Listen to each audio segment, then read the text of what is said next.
Thank you అండి, thank you so much. Yes, ఇప్పుడు most trending మా సుడిగాలి సుధీర్ గారిని అడిగి తెలుసుకుందాం.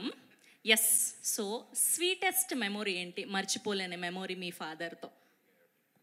ముందుగా అందరికీ హాయ్ అండి, ఇక్కడికి వచ్చేసిన వాళ్ళందరికీ. స్వీటెస్ట్ మెమరీ అంటే నా ఫస్ట్ ఇన్కమ్, నేను మ్యాజిక్ షో చేసినప్పుడు ఒక స్కూల్లోని నా చిన్నప్పుడు నటరాజ్ బాక్సెస్ ఉంటాయి, జామెట్రీ బాక్సెస్. సో దాంట్లో ఒక 93 రూపీస్ సంథింగ్ అలా వచ్చింది. సో అది తీసుకెళ్ళి ఆ మ్యాజిక్ షో అవ్వగానే మళ్ళీ రిక్షాకి కూడా డబ్బులు ఎందుకని నడుచుకుంటూ వెళ్ళి తీసుకెళ్ళి మా డాడీకి ఇచ్చామాట. So that's the sweetest memory I had with my dad. And మర్చిపోలేకుండా తన్నులు తిన్న మూమెంట్ ఏంటి? అవి చాలానే ఉన్నాయి.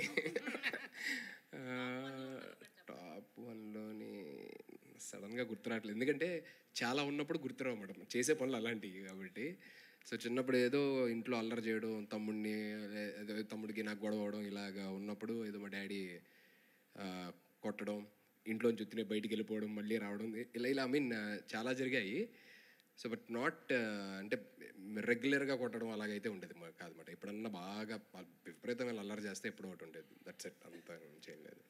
మీకున్న sweetest memory with your dad? చెప్తా, మన షోలో చెప్తా మీకు పర్సనల్గా. Okay, thank you so much. Yes, and ఇప్పుడు సుబ్బు గారిని అడిగి తెలుసుకుందాం. సో మీ ఫాదర్తో మీకున్న రిలేషన్ ఎలాంటిది అండ్ స్వీటెస్ట్ మెమొరీ ఏంటి? అంటే మా ఫాదర్ నా 4th క్లాస్లోనే చనిపోయారండి. మెమరీస్ తక్కువ ఉన్నాయి, మెమరీస్ తక్కువ ఉన్న వాటిలో ఏంటంటే ఎగ్జామ్ రిజల్ట్స్ వచ్చేటప్పుడు టెస్ట్ ఉండేది, చెస్ ఆడాలి, చెస్లో నువ్వు గెలిస్తేనే నీకు ఫస్ట్ వచ్చినట్టు, లేకపోతే రానట్టు, ఇలాంటి టెస్ట్లు ఎక్కువ ఉండేయండి.